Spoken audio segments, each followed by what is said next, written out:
Ei, Estela. Bom, Bom dia a todos, sejam todos muito bem-vindos aqui à nossa sala de estudo. Feliz sábado para si, feliz sábado para todos que já cá estão.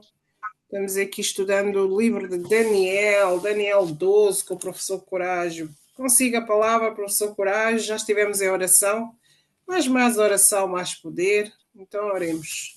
Querido Deus, querido Espírito Santo, Senhor, obrigada por nos ter despertado, estarmos aqui neste momento estudando a Sua palavra, Senhor. Venha abrir o entendimento, Pai, para que não sejamos ouvintes, Pai. É uma fácil, mais fácil é a gente ler a palavra, ter entendimento, mas praticar, Senhor, tem sido muito difícil. Falo por mim, contra mim falo, não sei por os outros irmãos, mas que o Santo Espírito possa nos ajudar nessa jornada, Senhor. Chama os teus filhos, Pai, para que todos possamos estar aqui a aprender da tua palavra, em nome de Jesus. Amém. amém. Obrigado, Estela. Obrigado, João. Vocês oraram, né? Olha só, na semana passada, bom, hoje é o último capítulo de Daniel. Na semana que vem, nós vamos fazer um apanhado, tá? E é quando eu pretendo conversar com vocês, se Deus quiser, claro, né? Eu estou marcando o compromisso para a semana que vem, confiado nas boas e nas misericórdias de Deus. E na semana passada eu falei que nós estudaríamos hoje Daniel capítulo 12 e os versículos finais do capítulo 11. Então, para você entender melhor, então é importante que você perceba o seguinte: essa divisão de capítulos e versículos da Bíblia, versículos e capítulos, ela é uma divisão que não é original. Assim, quando Daniel escreveu, ele não escreveu com capítulos e versículos. Eu não sei se você sabe disso.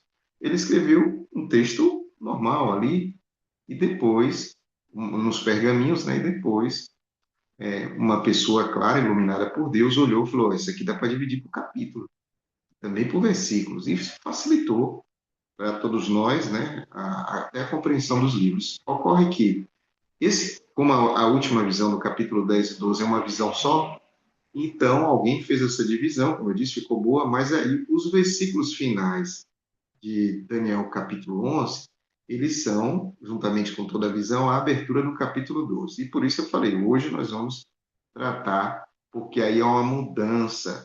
E essa mudança é justamente que antes do versículo 40, o rei do sul era o Egito e o rei do norte, nesse caso, era Roma. Já tinha sido Babilônia, depois os persas, depois os gregos, e agora nós chegamos a Roma imperial, até o versículo 39, e na sequência nós vimos que o rei do norte agora muda de mão.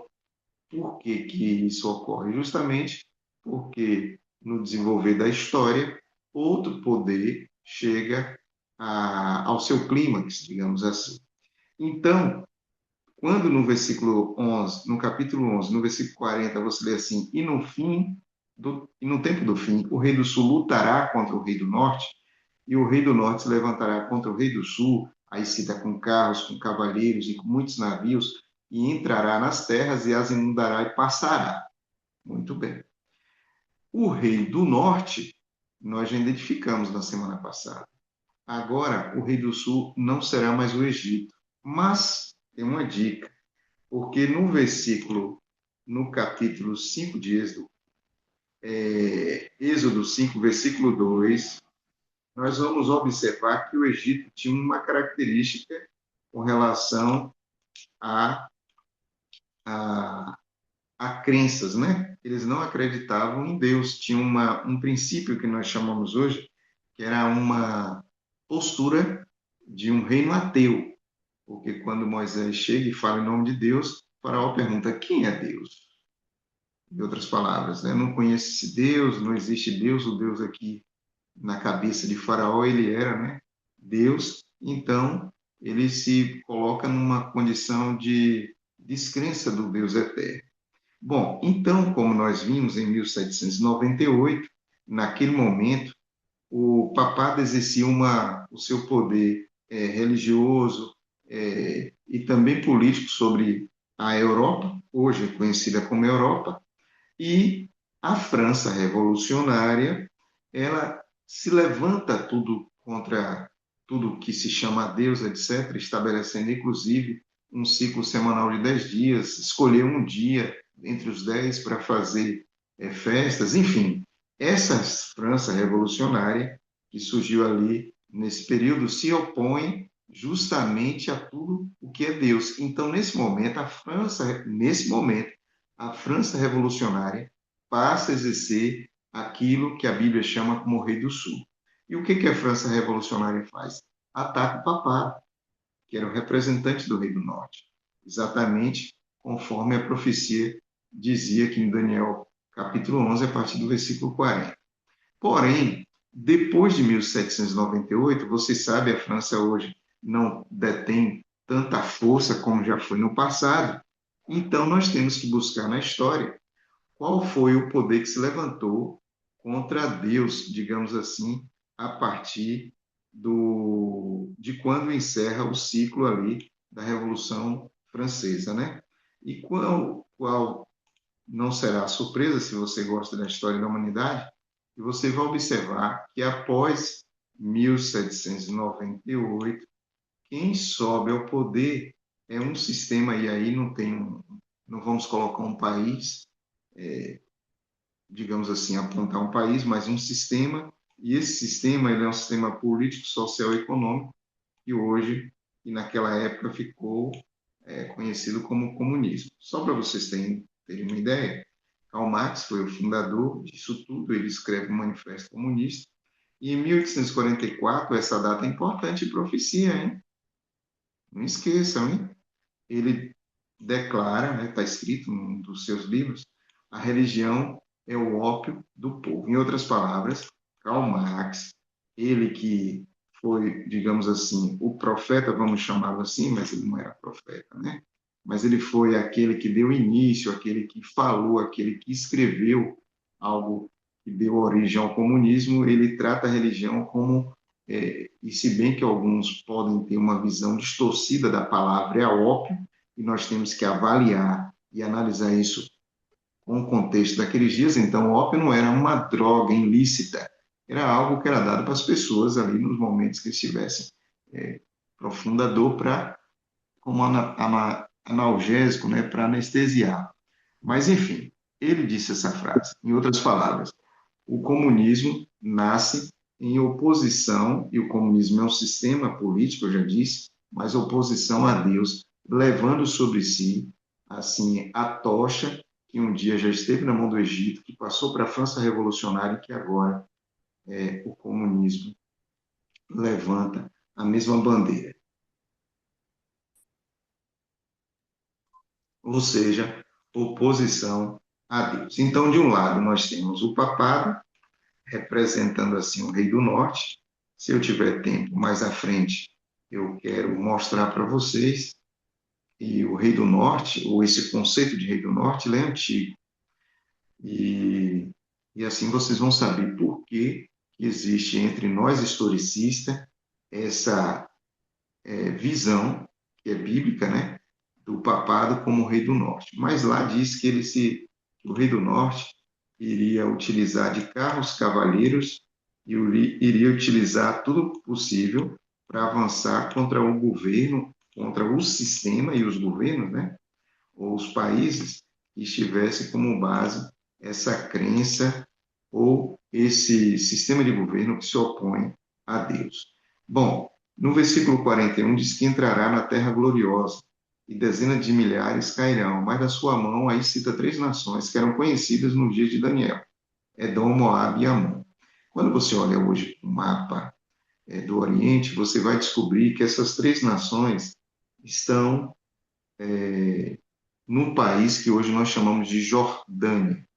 Porém, não esqueçam, a partir do versículo 40, sai do literal e passa para o espiritual. Então, nós precisamos saber o que é a Terra Gloriosa em nossos dias e quem são os povos, né? Moabe, Amon e Edom. Primeira coisa, se nesse momento a Terra Gloriosa, nos dias de Daniel, era reconhecido como Jerusalém, hoje nós sabemos, quando você estuda o Novo Testamento, você vai ler Pedro, Paulo escrevendo que Deus estabelece agora um Israel, um povo, não mais uma nação, que é justamente nós cristãos. Então, o povo de Deus hoje é o Israel espiritual.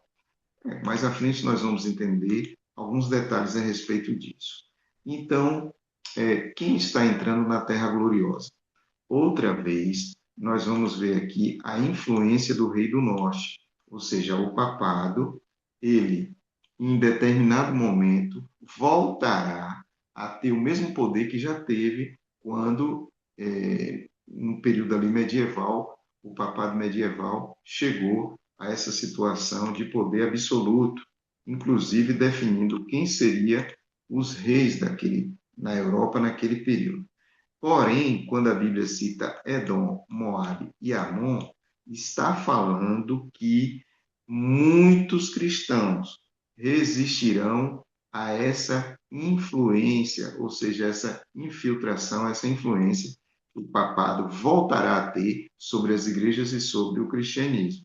Então, isso significa que não haverá um domínio absoluto.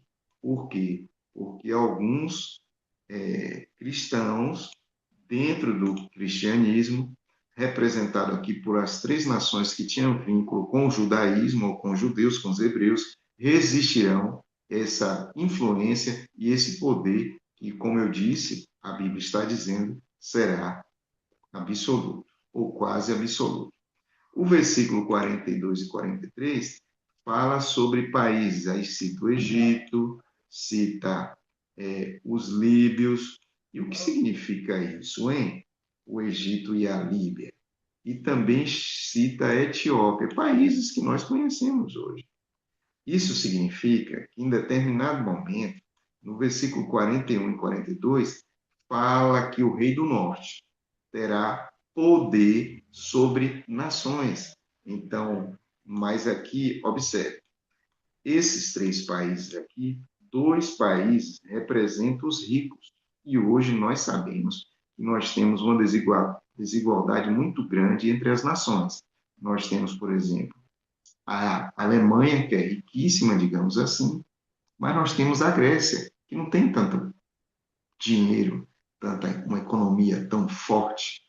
Nós temos, por exemplo, Portugal, que está lutando para ser grande, e nós temos a Espanha, que ainda se apresenta como uma nação forte. Então, é nesse sentido que a Bíblia cita esses povos para indicar que, em algum momento, o rei do norte voltará a ter também controle sobre os países ricos e pobres. Então, escute, nós falamos que ele terá força e poder quase que absoluto sobre os cristãos, né, o cristianismo, o povo de Deus, o Israel espiritual, mas a Bíblia também fala dessa questão que as nações estarão envolvidas, assim como já aconteceu no passado. Então, presta atenção que o papado avançará para ter também força e poder econômico. Então, quando você olha com mais calma, você vai ver que no versículo 40, que nós estudamos até agora, o papado terá poder político. Já no versículo 41, ele voltará a ter influência e poder religioso. E o versículo 42 e 43 fala que ele vai ter o poder sobre a economia.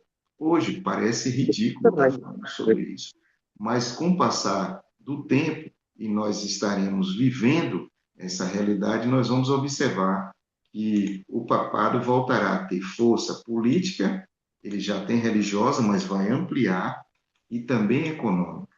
E essa é uma realidade que mais à frente nós perceberemos.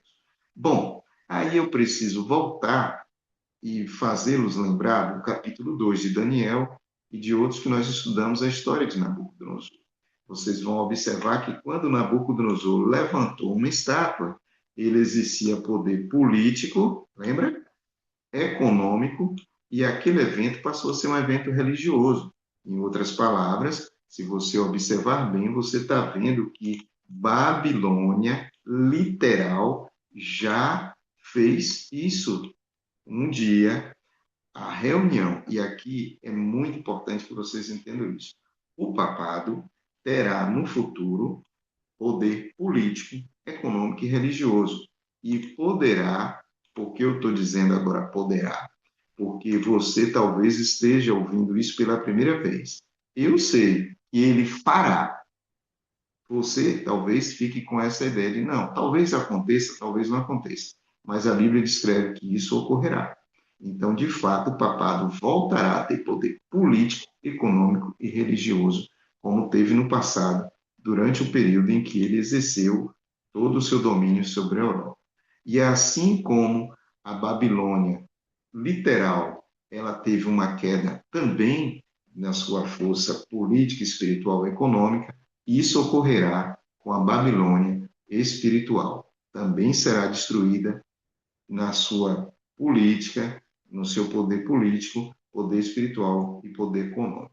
O versículo 44 diz assim: os rumores do Oriente e do Norte, que os rumores do Oriente e do Norte afetarão, digamos assim, essa união civil religiosa.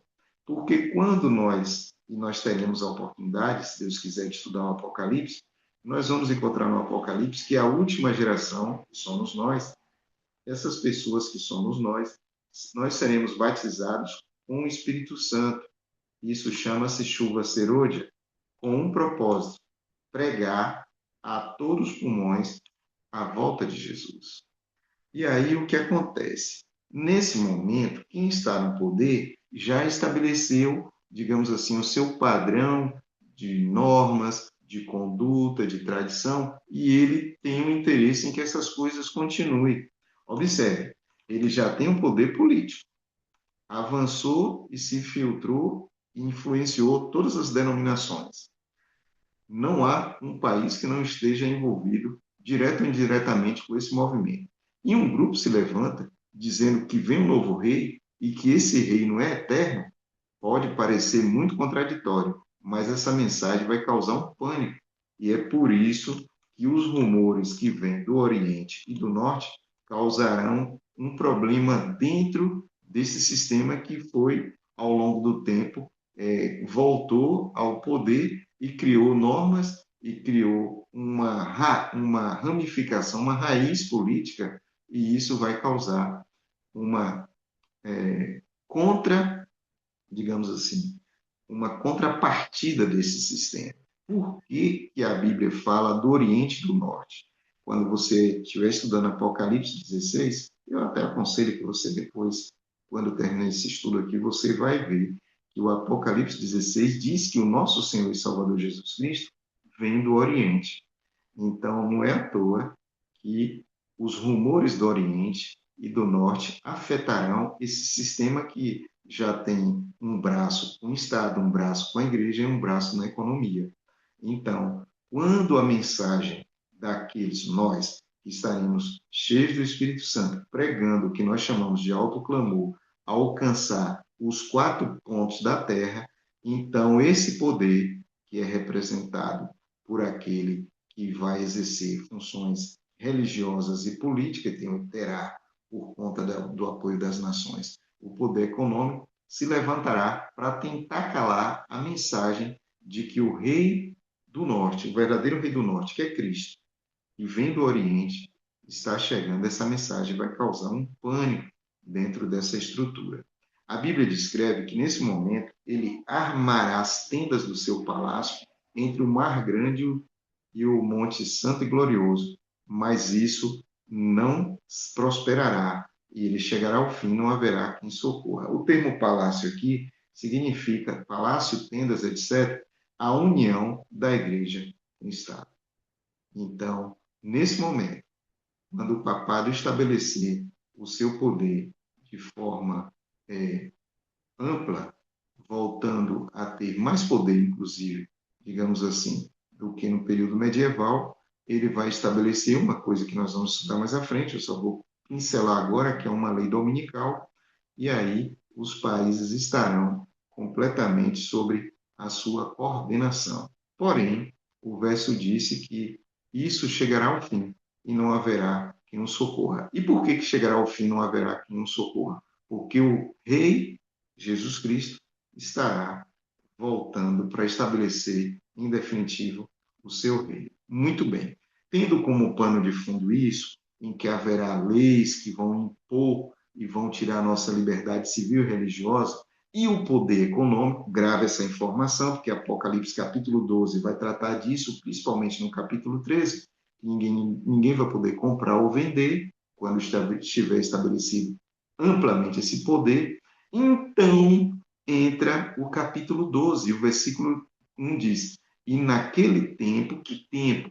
O tempo descrito entre o versículo 40 até o 45 do capítulo 11, se levantará Miguel. Por que, que vai ser necessário que o próprio Miguel venha? E a Bíblia descreve, presta atenção, ele chama Miguel de o grande príncipe que se levanta a favor do seu povo, e haverá um tempo de angústia qual nunca houve, desde que houve nação até aquele tempo, mas naquele tempo livrar-se-á o teu povo, todo aquele que for achado escrito no livro. Vocês já estudaram comigo que nos dias em que Deus foi libertar os hebreus dos egípcios, o rei do sul, houve uma grande angústia e 10 pragas foram lançadas sobre o Egito. Por quê? Porque o Egito se colocou como uma nação em oposição aos ideais e ao plano de Deus para o seu povo.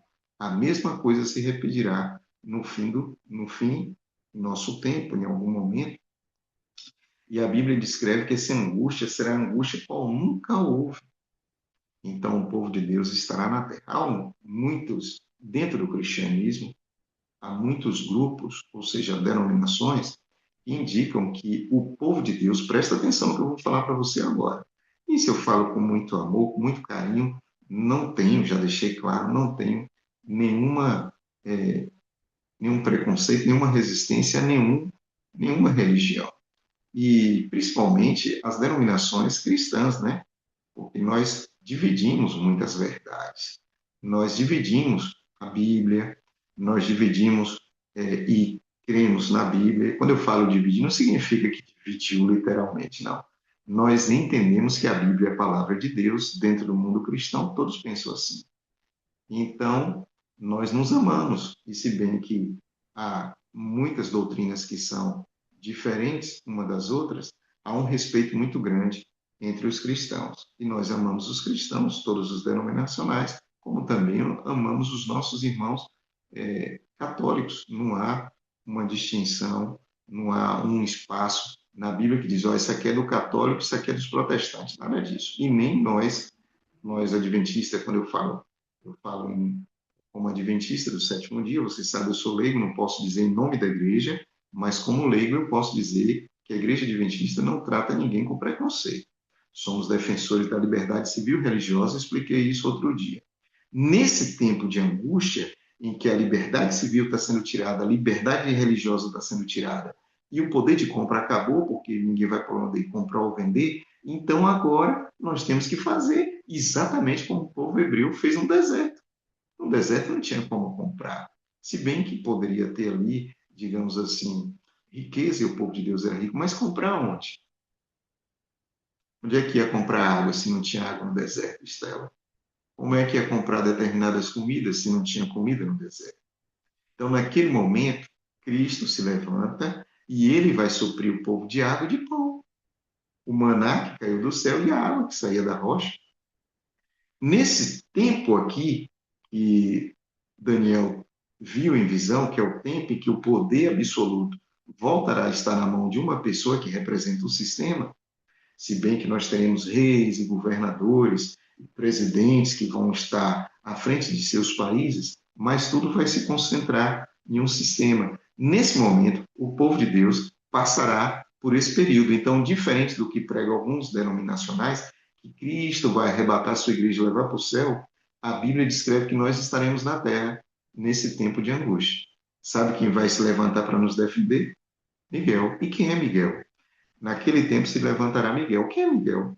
A Bíblia responde que ele se levantará num tempo que nós conhecemos hoje como o tempo do fim. E quem é? Essa palavra Miguel significa quem é semelhante a Deus. Quando você abre a Bíblia, você vai descobrir em 1 Tessalonicenses 4,16 que ele tem poder para ressuscitar os mortos. Bom, mas anjo não tem poder para ressuscitar mortos. Porque se os anjos de Deus tivesse esse poder para ressuscitar morto, Satanás ia dizer, eu também quero, porque eu também sou anjo, e Satanás não tem poder em criar a vida, dar vida para alguém.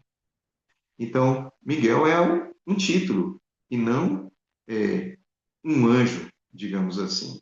Avançando, você vai ver que em João 5:25 é dito, Cristo diz que o Filho de Deus, ele que vai dizer, e as pessoas vão ressuscitar. Então, nós vamos chegar a uma conclusão simples, porque em Apocalipse 12:7 diz que foi Miguel, o anjo, o arcanjo, né? É tratado como arcanjo Miguel, que lutou contra Satanás, o dragão, e expulsou do céu. Fatalmente, você vai chegar à conclusão que esse personagem é Cristo. Mas Cristo não é anjo, nós sabemos. Cristo não foi criado, nós sabemos. Esse título é dado a Cristo quando ele vai combater com o inimigo. O inimigo é um anjo, não é? Então, Cristo, quando está em batalha contra esse anjo rebelde, ele se apresenta como arcanjo ou como Miguel. Não significa que Cristo é anjo nem arcanjo, nada disso. É justamente para que a luta, digamos assim, fique mais ou menos no mesmo nível, uma vez que o outro, o adversário, ele é um anjo. Então, Cristo, ele se apresenta de forma que possa combater, porque eu vou fazê-los pensar. Você já pensou se Cristo aparece em sua glória diante desses anjos rebeldes? O que aconteceria com todos eles? Seriam destruídos, porque Cristo é Deus. Até nisso, Cristo se rebaixou. Então, observando que o grande conflito realizou, se apresentou para nós, homens, vestido de homem, porque Cristo é 100% Deus e 100% homem. Mas na batalha contra esse anjo maldito, ele vai utilizando desse título de Miguel, porque a pergunta que tem no nome, nesse nome, é a resposta para o anjo rebelde, que ele queria ser igual a Deus, e só um é igual a Deus, Cristo. Bom, então, que fique claro, e eu já expliquei, Cristo não é um ser criado, nada disso. Entenda como um título. Muito bem. E por que ele se levantará? Porque o seu povo estará vivendo um período de angústia, em que não vai poder comprar e nem vender, assim como o povo no deserto. E no deserto, eu já disse as circunstâncias, só para que vocês entendam o que vai acontecer nos últimos dias. Nós viveremos em total dependência das bênçãos de Deus, de Cristo. Ele que vai conduzir, nos conduzir nesse período. A Bíblia descreve que seria um tempo de angústia qual nunca houve. Então, esse tempo ocorre exatamente quando a graça de Cristo encerrar, e nós vamos estudar isso no Apocalipse, e a volta de Jesus. Então, nesse intervalo aí, nós teremos esse momento de grande angústia. Lembrando que quando sair uma lei dominical, o povo decidirá se quer ficar do lado de Deus ou do lado do sistema. Então, nesse momento, aqueles que estarão vivos, e se Deus quiser, nós estaremos, teremos a oportunidade, nós que já conhecemos, já tomamos a decisão. Mas muitos que não conhecem essa verdade, essas coisas que nós estamos estudando aqui do livro de Daniel, terão a oportunidade de decidir, ou do lado de Deus ou não, ou do lado do sistema. E Deus, ele dá liberdade para que cada um de nós tomemos nossas decisões de forma inteligente, racional. Claro que a decisão, o Espírito Santo vai tocar nos corações. E cada um vai tomar sua decisão. E após essa decisão, fecha o tempo, fecha o que nós chamamos da porta da graça, e aí inicia aquilo que nós juntos estudaremos lá em Apocalipse 16, que é a queda das últimas pragas. E a partir daí ninguém mais pode mudar de lado, porque o livro do Apocalipse vai dizer: quem é justo, continue justo, quem é ímpio, continue ímpio. Até lá, não existe essas coisas que algumas pessoas dizem: fulano de tal é Babilônia. Não.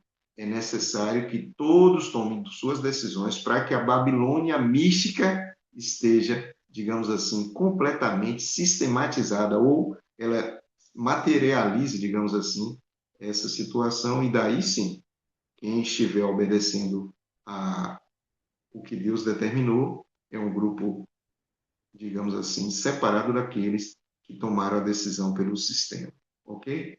Nesse momento, aí a Babilônia, o que seria a Babilônia espiritual? A junção de todos aqueles que estão contra Deus, para facilitar para você entender. E aí vai ter na Babilônia espiritual, as religiões e os religiosos que tomaram decisão pelo sistema. Presta atenção.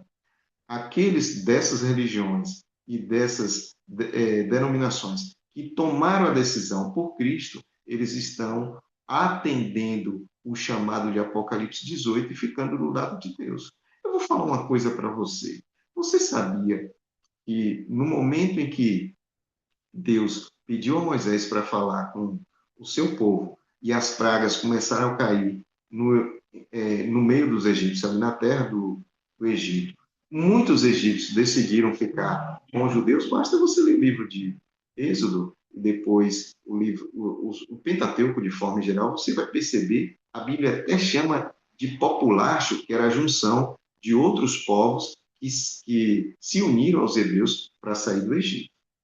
Então, grave essa informação. Em todas as denominações, em todas as religiões, Cristo, Deus tem o seu povo.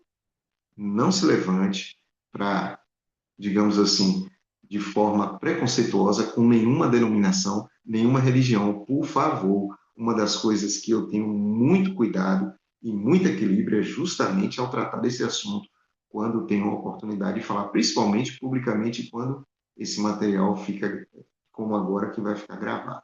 Precisamos ter a mente aberta para entender que Deus tem seu povo em todos os lugares, no mundo do cristão e também nas outras religiões, ok?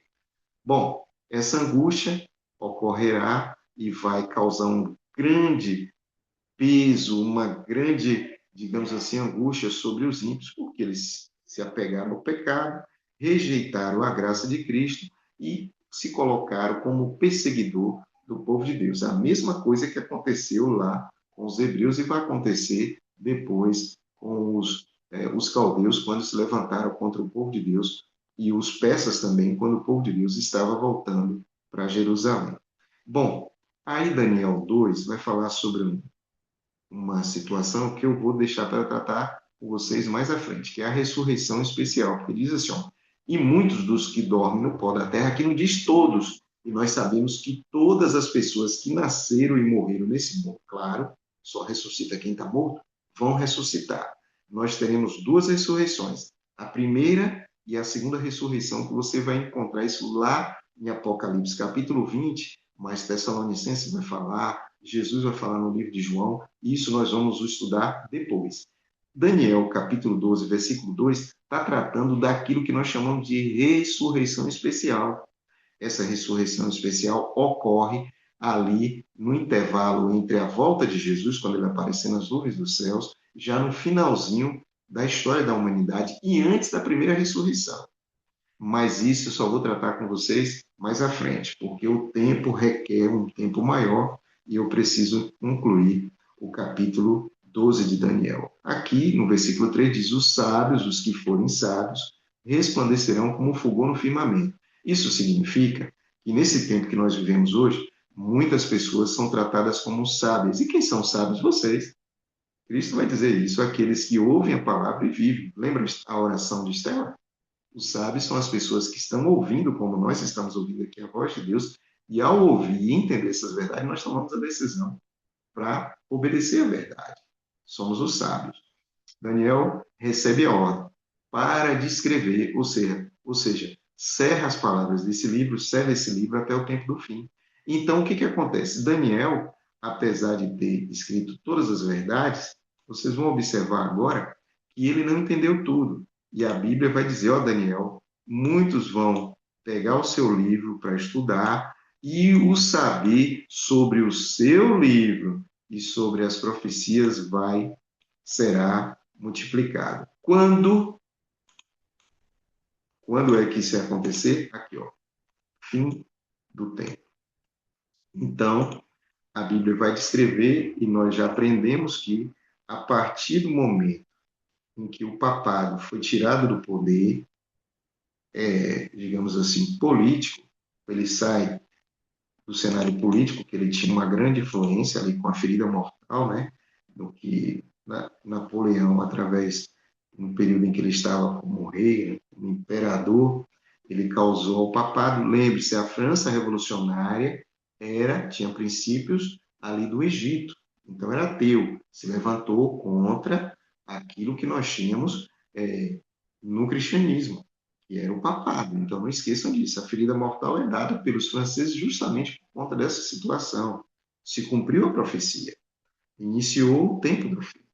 Depois nós temos, desse momento em diante, o livro de Daniel passa a ser estudado, e eu já comentei isso para vocês, há um despertamento religioso em todo o mundo. Antes disso, Isaac Newton já tinha escrito sobre o livro de Daniel, já disse para vocês, principalmente vocês que estão na Inglaterra, é possível comprar esse livro, então é interessante que você leia o que Isaac Newton fala sobre Daniel, porque ele descreve e é a base dos historicistas também, muito do que Isaac Newton escreveu sobre o livro de Daniel. Aí nós temos um padre, Manuel Lacunza, que na América Latina também falou sobre isso. E tem outras pessoas, até chegar, na Suécia houve um movimento das crianças pregando o evangelho, até chegar naquele que nós já estudamos sobre ele, que foi William Miller, ou seja, Guilherme Miller, que deu origem aos mileritas, aqueles que pregaram a volta de Jesus em 1844. Bom, o versículo 5 diz o que Daniel, ele vai dizer, então eu, Daniel, olhei, e eis que estavam dois, um da beira do rio e outro da outra beira do rio, e ele perguntou ao homem que estava vestido de linho. Então os dois anjos conversam e perguntam, quando haverá, quanto tempo haverá até o fim dessas maravilhas? Que maravilhas? A abertura do livro de Daniel e a compreensão das profecias e a multiplicação do conhecimento das profecias e do que todos teriam condições de entender. E é dito, e como sempre, assim como no capítulo 7, no capítulo 8 e no capítulo 9 tem tempo, eu comentei com vocês que na visão final do capítulo 12, 10 a 12, também aparecer período de tempo. E o período de tempo aqui, que é dito, é um tempo, tempo e metade de um tempo.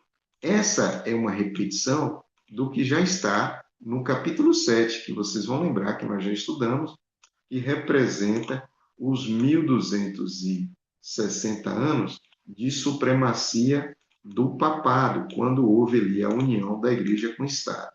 Eu expliquei que um tempo representa um ano. A Bíblia explicou, né?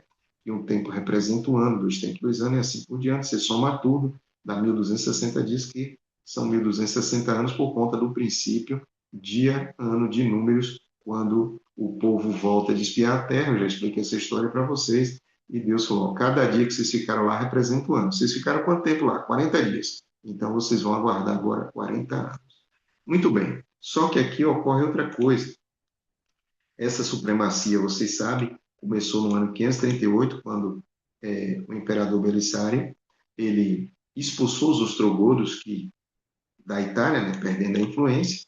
Então, 538 inicia e isso ficou até 1798. Eu até disse para vocês que quando você vê isso aqui, você, com a prisão do Papa Pio VI, encerra os 1260 anos, exatamente como estava descrito, que em Daniel capítulo 7 chama de chifre pequeno, mas aqui vocês vão observar, Daniel diz que é o período de tempo em que demoraria, né, que daria, né, o start, digamos assim, para esse tempo, que é um tempo em que as pessoas poderiam abrir a Bíblia e fazer a leitura tranquilamente, sem nenhuma oposição.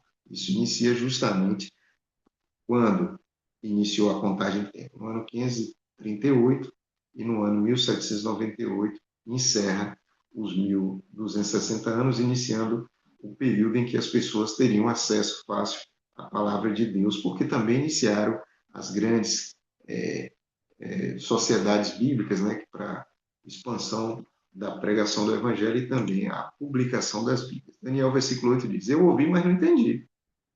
E por isso ele disse que perguntou qual será o fim de todas essas coisas. Então, o que Daniel não entendeu? Ele não entendeu o tempo. Ele queria saber, né? Por que ele não entendeu? Aí você vai voltar para o capítulo 7, você vai ver que ele, de fato, se preocupou muito com o chifre pequeno. Ele perguntou aquilo que já está escrito, e agora, quando ele viu a repetição desse tempo, ele também ele, não entendeu quando essas coisas iam ocorrer. Vamos avançar. que foi dito para Daniel? Ô Daniel, olha só, você vai encerrar as palavras desse livro e vai selar até o tempo do fim. Então, a Daniel, Cristo não respondeu, percebe? Daniel passou pela mesma coisa que Moisés. E aí vocês vão lembrar uma coisa interessante. E é por isso que eu digo que a Bíblia é uma história que se repete. Quando Moisés liberta o povo, Moisés, ele, durante a caminhada no deserto, ele acabou desobedecendo a Deus. Um episódio que teve ali da água, que ele bateu na rocha. Eu não posso recapitular completamente essa história. E aí é dito a Moisés o seguinte: Moisés, olha, o povo vai entrar, você não, você vai morrer. Moisés morre. A Daniel é dito: Daniel, eu sei que você quer entender, mas isso, Daniel, está para o tempo do fim, quando o seu livro selado será aberto, as pessoas vão compreender. Então, Daniel, ó, encerra, porque o que você tinha que escrever já está bom. Você não precisa escrever outras coisas, porque aquilo que era necessário já está escrito. E você pare de escrever, e esse termo significa cele o seu livro. Aquilo que tinha que fazer, você já fez. Na sequência, nós temos o versículo 10 dizendo, que foi dito a Daniel: muitos serão purificados, embranquecidos e provados. Os ímpios vão continuar sendo ímpios, e nenhum ímpio vai entender, mas os sábios vão entender. Vocês estão aqui agora, e eu também, porque nós queremos estar junto com esses sábios. Então, o que aconteceu nesse período de 1260 anos? Perseguição, morte, fogueira, essas coisas que nós vimos aí, que lamentavelmente aconteceu, né? Ou essas coisas que aconteceram no passado. Então, muitas pessoas deram a vida para que hoje nós estivéssemos aqui estudando a palavra de Deus. O versículo 11 diz: e desde o tempo, então, aí Deus agora começa a dar uma dica para Daniel. Ó, Daniel, você não vai entender, mas em 2026 um grupo vai entender, e somos nós que estamos aqui. Desde o tempo em que o sacrifício contínuo foi tirado e foi estabelecida a abominação desoladora, haverá 1.290 dias. Então, nós já temos 1.260 dias. 1.260 dias começou em 538. E quando começa a contagem do 1.290 dias? E, Melina, é tanta coisa, né, Melina? Esse material vai chegar na mão de vocês. Tenham paciência.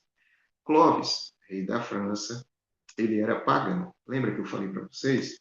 Então, entre as tribos, tinham os pagãos, tribos eram pagãs, e também nós tínhamos alguns que eram cristãos, cristãos arianos, e outros eram pagãos. Então, Clovis, que era pagão, olha aqui, né, como era, digamos assim, um símbolo do paganismo. Ele decidiu, no ano 508, aceitar o catolicismo. Então, nesse momento, Clovis, quando ele aceita o catolicismo, deu força para que o catolicismo iniciasse a sua, o seu período de supremacia, no ano 508. A supremacia só começou em 538. Mas Clovis, quando ele, bárbaro, se converte ao catolicismo, isso foi um marco importante na historicidade. E isso vai dar início aos 1290 anos. Então, Clovis, com essa ação, ele tirou aquela, aquela, aquele, digamos assim, respeito e aquela, a palavra fugiu, mas eu vou encontrar uma palavra para explicar, que até então o cristianismo, bom, seguia o que nós chamamos hoje o contínuo. E o que é o contínuo? Nós precisamos entender. O contínuo é no, e aí eu vou tratar disso na próxima semana, quando eu trouxer o santuário, mas o santuário explica a salvação pela graça, mediante a fé. Só que, com a aceitação de Clovis ao catolicismo, o catolicismo introduz a salvação pelas obras.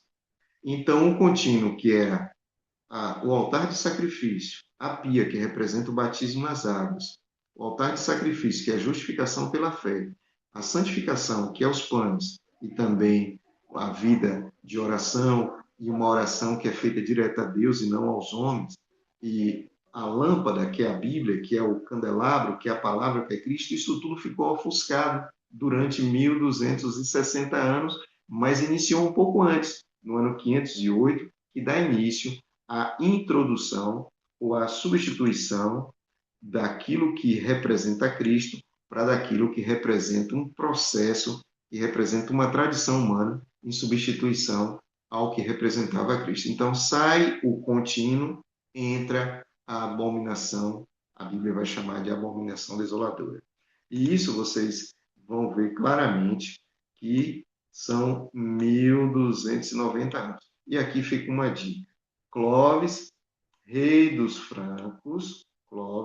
francos, deu poder ao sistema papal.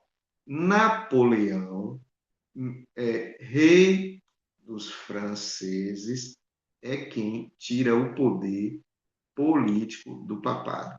Que coisa, né? Que ironia. Um deu, 1290 anos depois, o outro tirou. Tá bom? Isso é a história da humanidade, isso não é invenção nossa, não. Avançando, nós temos agora só para que você não esqueça, os 1290 anos, então, trata do ano 508 até 1798, enquanto os 1260 anos trata do ano 538 até 1798. Então, o que acontece em 508? Eu já expliquei. Clovis se converte ao catolicismo. Em 1798, vem a Revolução Francesa e encerra esse ciclo de união da Igreja com o Estado. Muito bem. O versículo 12 fala de 1335 dias. Ah, meu Deus! Outro período de tempo? A Bíblia é assim. Nós não temos escolha, Lena. Foi dessa forma que Deus se revelou para a gente.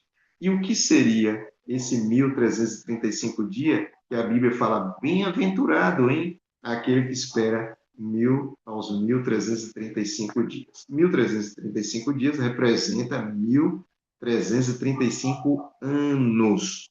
Repito, 1335 dias é igual a 1335 anos, e você vai contar a partir ali de Clovis, e você vai chegar ao ano de 1843 e 1844. E por que as pessoas seriam bem-aventuradas nesse período? Porque a mensagem da volta de Jesus foi pregada com grande intensidade. Então, bem-aventurados aqueles que esperaram ou estavam vivos para ver a mensagem pregada, baseada no livro de Daniel, a todas as pessoas. Aí, no versículo 13 diz: Daniel, tu, porém, vai, filho, até que chegue o fim. Você vai descansar. E no fim dos dias, ou seja, na hora que Jesus estiver voltando, você vai ressuscitar na primeira ressurreição. Ei, lembra que Moisés levou o povo e Deus falou: você vai descansar? Lá você não vai entrar? A mesma coisa Deus falou para Daniel: Daniel, agora tu vai descansar. Tu não estará vivo quando essas coisas acontecerem, porque é muito distante.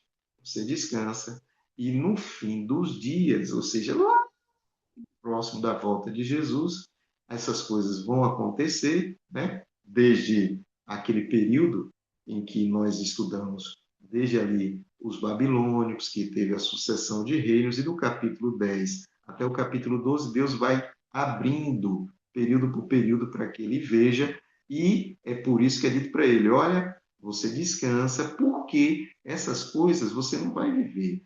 A última angústia, a ressurreição especial, você vai ressuscitar no fim dos dias e você vai se levantar, disse Deus a Daniel, para receber a sua coroa. Daniel descansa e hoje ele está no pó da terra para aguardando a bem-aventurança, que é justamente a volta de Jesus. Então Jesus volta, vocês vão estudar conosco no Apocalipse capítulo 20, ele ressuscita todos os mortos, e na hora que ele ressuscita todos os mortos que morreram na esperança dessa ressurreição, ou seja, aqueles que tomaram a decisão em vida de ficar do lado de Jesus, vai ser uma grande, como areia do mar, muita gente vai ressuscitar, todos os que morreram na esperança, né, de Jesus como rei, aceitando Jesus como Salvador. E aí surge uma dúvida para você agora, hein? E as pessoas que morreram antes de Jesus ter vindo a esse mundo? Não é? Nos dias de Abraão, no dilúvio, não aqueles que morreram no dia do dilúvio, porque aqueles morreram todos perdidos, tá? Eles, infelizmente, permitiram que a porta da arca se fechasse e eles ficaram do lado de fora. Então, quem morreu afogado, morreu perdido. Mas muita gente morre antes do dilúvio, na esperança da salvação do dilúvio e da vinda daquele que seria o filho da mulher, escrito lá em Gênesis capítulo 3, que seria a esperança da humanidade, né? Essas pessoas ressuscitarão na primeira ressurreição. Já aqueles que morreram no dia do dilúvio, infelizmente, ressuscitarão, vocês vão aprender aqui com a gente, 1000 anos depois, está no Apocalipse capítulo 20, a Bíblia chama isso de segunda ressurreição. Daniel, é prometido para ele, está no capítulo 13, capítulo 12, versículo 13, que ele ressurgirá justamente nessa primeira ressurreição. E como eu disse para vocês, em algum momento mais à frente nós vamos estudar aquilo que Daniel 12:1 chama de ressurreição especial, né? Que são muitos e não todos, e nós vamos estudar isso claramente. Bom, eu finalizo o capítulo 12, comentando com vocês que na semana que vem nós faremos uma gravação só para fazer um apanhado do capítulo 1 ao 12 e trazendo o santuário e trazendo os títulos de Cristo, que é para nós entendermos o que Daniel passou para a gente, né? Claro, inspirado e iluminado por Deus, para que nós entendamos. Agora eu trago esse gráfico. E esse gráfico estará completo quando nós estudarmos o Apocalipse também. Mas aí eu tenho um detalhe para falar para vocês. Vocês observaram que o ano 457, presta atenção no que eu vou falar agora, Estela, e o ano 508, ó, 457, Estela, antes de Cristo, fala de 2.300 anos e vai chegar em 1844. Mas em Daniel, capítulo 12, fala de 1290 anos, que começa no ano 508 e termina em 1843, 1844. Então, nós temos dois marcos para chegar no mesmo período, na mesma data, 1843, 1844. Você vai chegar aqui com a profecia de Daniel 8:14, dos 2.300 anos, mas você também chega com a profecia de 1.290 anos de Daniel capítulo 12. Olha como esse Deus é detalhista, Lena. E aí vai o outro segredo. Vou apagar aqui para não ficar muito riscado. Quando eu vou para Daniel capítulo 7, Daniel capítulo 7 já traz para mim o ano de 538 como marca inicial da supremacia papal, que termina em 1798. Porém, o ano 508 também fala desse evento, tratando o ano 508 da nossa era, tá? Como o período de 1290 anos. Então, você tem o ano 508 e o ano 538, e esses 2 anos vão te levar ao mesmo cumprimento da profecia, que foi a ferida mortal sobre o sistema papal que aconteceu em 1798. 508, nós vimos, vocês podem recapitular com o material, fala ali do momento em que Clovis uniu com o sistema papal, né, católico, e ele une a igreja ao Estado. E o ano 538, ou seja, 30 anos depois dessa união, Belissário dá poder ao papado, né, afastando os ostrogodos, e inicia, assim, a supremacia de 1260 anos.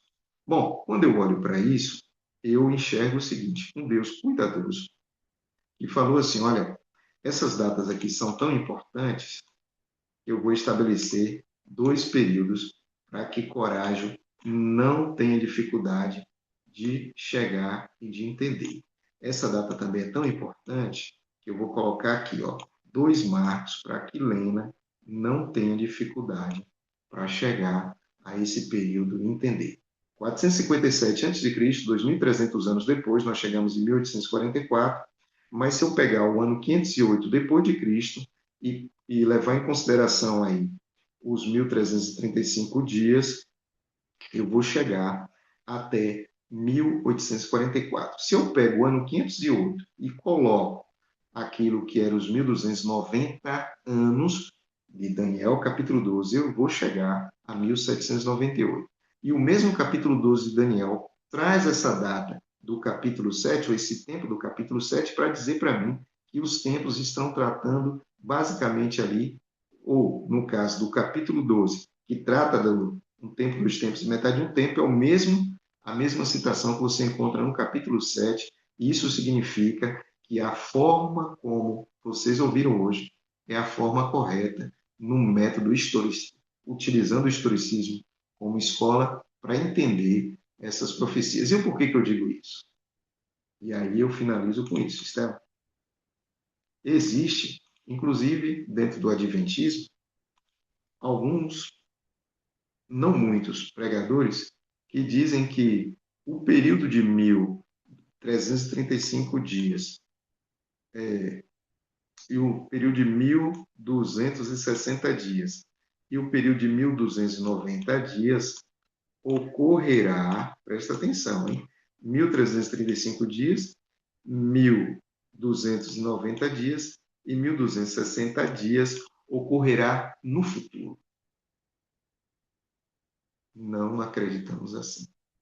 Esses tempos não se repetirão no futuro, para facilitar a sua compreensão. Esses tempos estão no passado. De agora em diante, não há um período de tempo para se aguardar algum evento ou para acontecer alguma coisa. A Bíblia só diz, e nós entendemos assim, que os tempos encerraram justamente aqui. Quando nós estivermos estudando o livro do Apocalipse, nós vamos tratar da primeira à última igreja, do primeiro ao último selo, da primeira à última trombeta, do clímax do livro Apocalipse, nós vamos observar que não há mais tempo, profecia de tempo no Apocalipse. E as profecias de tempo que você enxerga no Apocalipse, elas estão relacionadas com as profecias do livro de Daniel. Nós, historicistas, costumamos dizer que Daniel e Apocalipse é um livro só, escrito com uma diferença de cerca de 700 anos, em que o Espírito Santo traz para Daniel muitas revelações até determinado período, e a partir daquele período, então agora o Espírito Santo também, vocês sabem a história, né? O próprio Jesus recebeu do Pai, mandou através do seu anjo que esteve na ilha de Patmos, Cristo também, para tratar com João daquilo que seria o esclarecimento de muita coisa que Daniel escreveu e também deixou ali muitas outras coisas que nós aprendemos ao longo do tempo, utilizando a forma correta de estudar a Bíblia, que é a Bíblia que se explica, e também respeitando o historicismo, que é importante, porque foi algo apresentado pelo próprio Daniel no capítulo 2 e José quando esteve diante de Faraó. E aqui tem um detalhe, hein? Se nós pararmos para pensar, nós vamos ver que o mesmo Deus que levantou José no rei do sul, e José prega para os egípcios representam o sul, representava naqueles dias. Foi o mesmo Deus que levantou Daniel para pregar para o rei do norte, Nabucodonosor. Diferente do faraó dos dias de Moisés, Nabucodonosor tomou a decisão ao lado de Deus nos dias de Daniel. E o faraó dos dias de José teve a luz suficiente para tomar a decisão ao lado de Deus ou não. Que Deus abençoe você. Eu encerro o estudo de Daniel, agora no capítulo 12. Volto a dizer, na semana que vem, nós vamos pegar o santuário e nós vamos entender mais profundamente aquilo que os capítulos de Daniel tratam a respeito dos títulos de Cristo. Vai ser um estudo não muito demorado na semana que vem.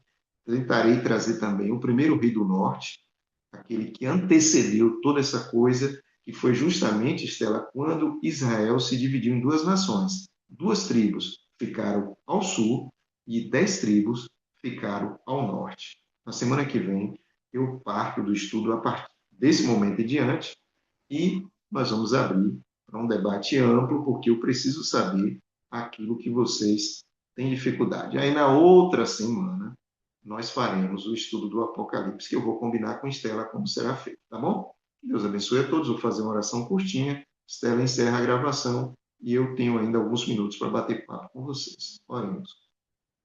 Maravilhoso Deus, obrigado por tua palavra. É muita coisa, né, Jeová? É tempo, metade de um tempo, essas coisas que às vezes a gente fica preocupado. Será que eu vou aprender? Será que eu vou conseguir explicar essas 2.300 tardes e manhãs? Esse período aí que surgiu agora, hoje, 1.290 anos, 1.335 anos? Vai, porque a tua palavra diz que nós seremos cheios do teu Santo Espírito. E cheios do teu Santo Espírito, passaremos a pregar aquilo que o Senhor deseja, inclusive as profecias, que é algo que enche o seu coração e que faz com que a nossa vida também fique transbordando de alegria de saber que um Deus que teve o cuidado de detalhar essas coisas para todos nós. Obrigado por tudo, Senhor. Nos ajude, nos batize, nos dê um bom dia. Abençoe a todos nós que aqui estamos, os que estão assistindo agora, os que vão assistir depois esse material e nossa família, os nossos familiares. É o que nós pedimos e agradecemos em nome de Jesus. Amém. Amém, amém. Amém. Sua coragem. Que Deus abençoe. Que o Senhor também possa abençoar assim, meu irmão querido do YouTube, e que possamos todos crescer em conhecimento e que o Espírito Santo possa nos ajudar. É muito número, mas que Deus nos ajude no essencial. Amém? Amém. Tenha um feliz sábado. Feliz sábado. Ok.